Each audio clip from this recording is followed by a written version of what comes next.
तेरी मेरी कहानियाँ से सभी अपडेट पाने के लिए बेल आइकन दबाएं।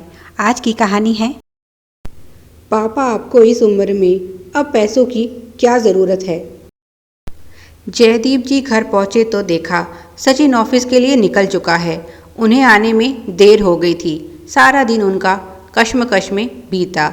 उनके मन पर भारी बोझ था। जब तक वह सुजोय की मदद नहीं कर देते उन्हें चैन नहीं मिलेगा। बहू गीतांजलि ने भी अनुभव किया कि आज पिताजी कुछ विचलित से नजर आ रहे हैं। उसने पूछा भी, क्या बात है पिताजी, आप कुछ परेशान दिख रहे हैं, मुझे बताइए, शायद मैं आपकी कुछ मदद कर सकूं। उन्होंने कहा, कुछ नहीं बेटा, बस ऐसे ही। पर गीतांजलि इतना तो जानती थी कि आज कुछ विशेष बात है। वह बोली, पिताजी, परेशानी बांटने से कम होती है। हाँ, वह अलग बात है कि आप मुझे इस योग्य नहीं समझते कि अपनी परेशानी मेरे साथ शेयर करें।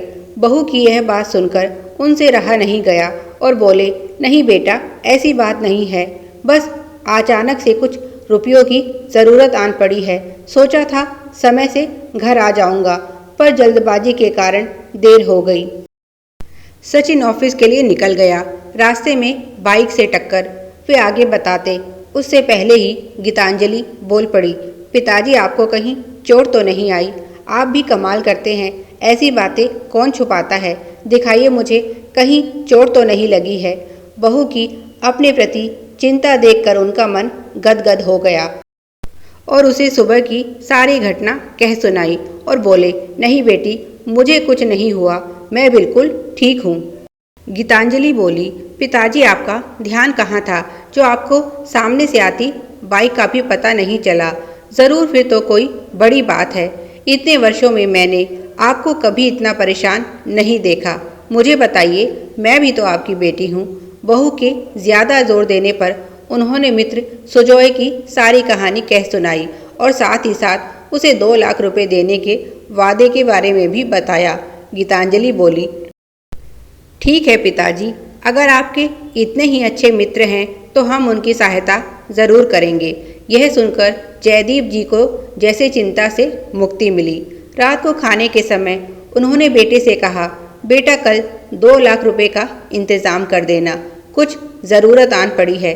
खाते खाते सचिन का हाथ रुक गया और वह कुछ सोचते हुए बोला, पिताजी, अचानक से आपको इतने पैसे क्यों चाहिए? मेरा मतलब है 10-20 हज़ार की बात होती तो मैं अभी आपको दे देता, पर आप तो 2 लाख रुपए मांग रहे हैं। ऐसी भी क्या ज़रूरत आन पड़ी है? 2 लाख रुपए कोई छोटी रकम तो नहीं, इंतज़ाम करने में समय लगेगा। उसने टालने के इरादे से कहा, इस समय तो मेरे पास पैसे नहीं हैं, अगले हफ्ते आ जाएंगे। पर आप काम तो बताइए, क्यों चाहिए आपको इतने पैसे? उन्होंने कहा, सचिन, याद है तुम्हें तुम्हारे सुजोय अंकल? सचिन कुछ याद करता हुआ बोला, वही जिनकी पत्नी बहुत अच्छे रसगुल्ले बनाती थी। याद करके उसके मुंह में मिठास घुल गई। हाँ, तो क्या हुआ है उन्हें? कहीं उनका स्वर्गवास तो? जयदीप जी बोले, नहीं नहीं बेटा, वह पूरी तरह से स्वस्थ है। सचिन बोला, पर वे तो कोलकाता चले गए थे अपने बच्चों के पास। अब अचानक से, मेरा मतलब है अब अचानक से उनका ख्याल कैसे आया आपको? जयदीप जी बोले, आज सुबह सुजोय का फ़ोन आया था। बेटा, उसकी हालत बहुत ख़राब है, रहने को मकान तक नहीं उसके पास। पत्नी के साथ 6 महीने से वृद्धाश्रम में रह रहा है। सचिन बोला, पर मैंने तो सुना था उनके 3 बेटे हैं। जयदीप जी बोले, हाँ बेटा, औलाद तो है पर लायक नहीं। और फिर उन्होंने सारी कहानी बेटे को बताई। सुनकर सचिन बोला, पिताजी, आपको इस तरह से बिना मुझसे पूछे वादा नहीं करना चाहिए था। और कौन जाने वह सच में सुजोय अंकल हैं भी या नहीं। हो सकता है उनका मोबाइल किसी और के पास हो और उसने ही आपके पास यह फ़ोन किया हो। कोई मित्र के नाम से आपकी दयालुता का फ़ायदा उठाने की कोशिश कर रहा हो। सचिन की बात में उन्हें दम लगा। फिर कुछ सोचते हुए बोले, तुम भी क्या बात कर रहे हो? क्या मैं अपने मित्र की आवाज़ भी नहीं पहचानता? सालों का साथ है हमारा। सचिन बोला, फिर भी ऐसे ही आप किसी को इतनी बड़ी रकम नहीं दे सकते। अगर वह सुजोय अंकल हैं भी, तब भी इस बात की क्या गारंटी है कि वह हमारा पैसा लौटा देंगे। मैं तो आपको यही सुझाव दूंगा कि आप अपने मित्र को समझाइए। किस घर में मनमुटाव नहीं होते, सब कुछ भूलकर अपने बेटों के पास लौट जाएं। जयदीप जी बोले, इसका मतलब तुम पैसे नहीं दोगे? सचिन ने कठोरता से कहा, इस तरह लुटाने के लिए मेरे पास पैसा नहीं है। आज सुजोय अंकल की मदद करनी है तो कल कोई और आ जाएगा और अपनी दुख भरी कहानी सुनाकर आपसे पैसे मांगने लगेगा। ऐसे में भला किस किस को पैसे दूंगा? आप सुजोय अंकल की आप बीती जानकर भी समझदार नहीं बने। पापा थोड़े प्रैक्टिकल बनो, मुझ पर परिवार की जिम्मेदारी है। इस तरह अगर आपकी तरह इमोशन में बहकर फैसले करूंगा तो यहाँ मांगने वालों की लाइन लग जाएगी। पूरी दुनिया दुखी है, किसी को कोई दुख है तो किसी को कुछ। आप किस किस की सहायता करेंगे? सचिन ने खाना खाया और उठ खड़ा हुआ। जयदीप जी को बेटे से ऐसे उत्तर की आशा नहीं थी। गीतांजलि ने उनका पक्ष लेते हुए कहा, पर पिताजी उनसे वादा कर चुके हैं। पिताजी की बात का मान रखते हुए इस बार सहायता कर दीजिए। सचिन गुस्से में बोला, तुम्हारा दिमाग खराब है। पापा को समझाने की बजाय तुम उनका पक्ष ले रही हो। वह बोली, पर पिताजी वादा कर चुके हैं, अब उनसे क्या कहेंगे? सचिन बोला, कहना क्या है, 2-4 बार उनका फोन आएगा, उसे आप मत उठाना और उसके बाद वह खुद ही समझ जाएंगे। वह बोले, ठीक है बेटा, मैं समझ गया। वादा मैंने किया है तो उसे निभाना मेरी जिम्मेदारी है।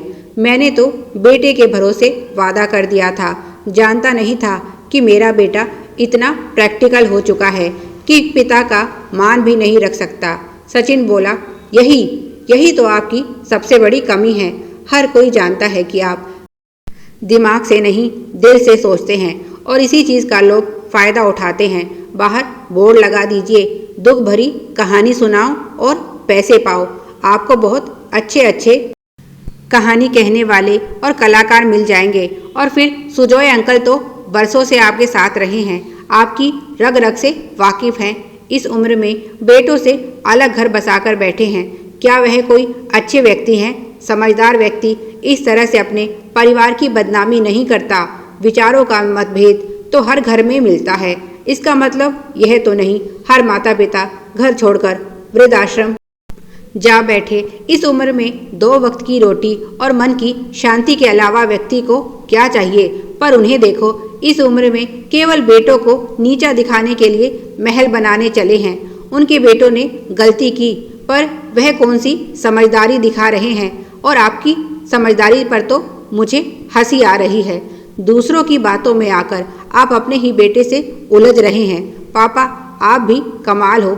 जिनके बेटा बहू उन्हें पूछते नहीं वह भी दुखी, और जिनका घर में पूरा मान सम्मान है वह भी दुखी। आप लोगों की तो पूरी जनरेशन ही खराब है। आप लोगों को सिवाय दुख के कुछ नज़र नहीं आता। आप लोग केवल नेगेटिव पक्ष देखने वाली जनरेशन है, जिन्हें कुछ पॉजिटिव दिखता ही नहीं। गीतांजलि बोली, सचिन तुम अब पापा के साथ बदतमीजी कर रहे हो। सचिन बोला, यह बदतमीजी नहीं, मैं अपने पिता को दुनियादारी समझा रहा हूँ और इन्हें ऐसी मूर्खता करने से बचा रहा हूँ जिसके लिए बाद में पछताना ना पड़े। समझदार व्यक्ति दूसरों के अनुभवों से सीख जाता है और मूर्ख व्यक्ति अपने अनुभव से भी कोई शिक्षा ग्रहण नहीं करता। बस बहुत हुआ, बहुत बड़ा हो गया है तू, जो अपने पिता को भी सिखाने लगा है। इतना कहकर जयदीप जी अपने कमरे में चले आए। सारी रात विचारों में कटी। याद आया वह दिन जब बेटे ने उनसे कहा था, पिताजी अब आप रिटायर हो चुके हैं, अब आपको केवल आराम और अपनी लाइफ को एंजॉय करना है। यह सब झंझट अब आप मेरे हवाले कर दीजिए और आपकी जो इच्छाएं उस समय पूरी नहीं हो पाई उन्हें पूरा कीजिए। घूमिए फिरिए और दोस्तों के साथ अच्छा समय व्यतीत कीजिए और रिटायरमेंट के बाद की अपनी ज़िंदगी का भरपूर मज़ा उठाइए। और ऐसे ही अच्छी अच्छी बातों में उलझा कर उसने कब सब कुछ अपने नियंत्रण में कर लिया उन्हें पता ही नहीं चला। उसने सीधे उनसे पैसे नहीं मांगे, बल्कि इन्वेस्टमेंट के नाम पर उनके पैसों से ज़मीन खरीद ली, वह भी खुश थे कि बेटा इतनी तरक्की कर रहा है। यह सब इसी के लिए तो कमाया है। अच्छा है बेटा मुझसे अधिक कामयाबी पाए, जैसा कि हर पिता की इच्छा होती है बेटा उसकी विरासत को आगे लेकर जाए। उनकी भी यही इच्छा थी, पर पता नहीं था कि बेटा इतना आगे निकल जाएगा कि अपने पिता को ही पीछे छोड़ जाएगा। सुबह 5 बजे बहू गीतांजलि उनके लिए चाय लेकर आई और बोली, पिताजी आप रात भर सोए नहीं ना? यही सोच रहे थे ना कि मित्र को क्या जवाब देंगे? और उसने एक बॉक्स उनकी तरफ बढ़ाते हुए कहा। उन्होंने पूछा, बहू इसमें क्या है? गीतांजलि बोली, आप खोल कर देखिए। डब्बा खोला तो उसमें गीतांजलि के गहने थे। उन्होंने पूछा, बहू यह सब क्या है? गीतांजलि बोली, पिताजी आपके मान से बढ़कर यह गहने नहीं है मेरे लिए, आप इन्हें गिरवी रखकर अंकल को पैसे दे दीजिए। जयदीप जी बोले, नहीं बहू मैं ऐसा कभी नहीं करूँगा, तुम मेरे घर की लक्ष्मी हो। इस तरह अपने घर की लक्ष्मी का अपमान करके मैं मित्र की सहायता नहीं कर सकता। तुम यह गहने ले जाओ। गीतांजलि बोली, और मैं भी इस तरह से अपने पिताजी का अपमान होते हुए नहीं देख सकती। अगर आप यह गहने नहीं लेंगे तो मैं समझूंगी कि आपने मुझे अपनी बेटी कभी माना ही नहीं। जब ज़रूरत के समय आप बेटे से सहायता मांग सकते हैं तो मैं आपकी सहायता क्यों नहीं कर सकती? उन्होंने कहा। पर बहू गीतांजलि बोली, आप परवर छोड़िए और चाय पीजिए। मैंने कह दिया ना कि आपको अंकल की मदद करनी है तो बस करनी है। आपका वादा मेरा वादा है, मैं अपने पिताजी को झूठा नहीं पड़ने दूंगी। अच्छा तो पिताजी केवल तुम्हारे हैं, मेरे कुछ नहीं। तभी सचिन की आवाज़ आई। उसे देखकर गीतांजलि का चेहरा सफ़ेद पड़ गया। वह हकलाते हुए बोली, पर आप तो सो रहे थे। सचिन बोला, जब पिताजी और तुम सारी रात नहीं सोए तो मुझे नींद कैसे आ सकती थी? और हाँ, ना तो तुम्हें गहने बेचने की ज़रूरत है और ना ही पिताजी का वादा टूटेगा। मैं आज ही सुजोय अंकल के पास पैसे भेज रहा हूँ। पिताजी आप उनके पास फ़ोन मिलाइए और खाता नंबर पूछिए। और हाँ, साथ ही साथ उन्हें कहिए गृह प्रवेश में हमें ज़रूर बुलाएं। बहुत दिन हो गए आंटी के हाथ के रसगुल्ले नहीं खाए हैं। अब की बार मिलूंगा तो ढेर सारे खाऊंगा और लेकर भी आऊँगा। और वह पिताजी के गले लग गया। जयदीप जी ने भी बेटे को कसकर बाहों में भर लिया और तीनों की आंखों में खुशी के आंसू छलक पड़े। उन्होंने ना जाने अपने बच्चों के बारे में रात भर में कैसी कैसी गलतफहमियां पाल ली थी, पर इधर सूर्योदय हो रहा था और उनके मन में फैला अंधकार भी लुप्त होता जा रहा था। फिर भी इस घटना से जयदीप जी ने एक सबक सीखा, चाहे आप रिटायर हो जाएं, पर जब तक जिंदगी है तब तक पैसा ज़रूरी है। और उन्होंने मन बना लिया कि आगे से कभी बेटे से पैसे नहीं मांगेंगे। वह अपनी जगह उचित है। अगर उन्हें किसी की सहायता करनी है तो अपने पैसे से करेंगे। आज से ही वह योग की कक्षाएं लेना शुरू करेंगे, जिसके बदले में उन्हें पारिश्रमिक के साथ साथ मानव सेवा का भी अवसर मिलेगा। Please like, share and subscribe. Thanks for watching.